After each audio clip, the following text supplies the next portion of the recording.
15 से 20 हजार रुपए का नौकरी करने वाला बिहारी को अगर आप ऐसा सोचते हैं कि उसको छठ पूजा में घर जाने से रोक देंगे तो भाई साहब आप बहुत गलत हैं।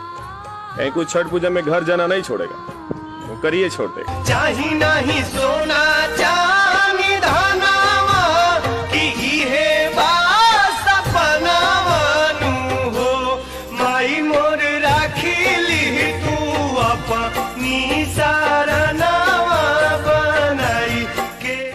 15 से 20 हजार रुपए का नौकरी करने वाला बिहारी को अगर आप ऐसा सोचते हैं कि उसको छठ पूजा में घर जाने से रोक देंगे तो भाई साहब आप बहुत गलत हैं। कहीं कोई छठ पूजा में घर जाना नहीं छोड़ेगा, वो करिए छोड़ देगा। चाही नहीं सोना चांदी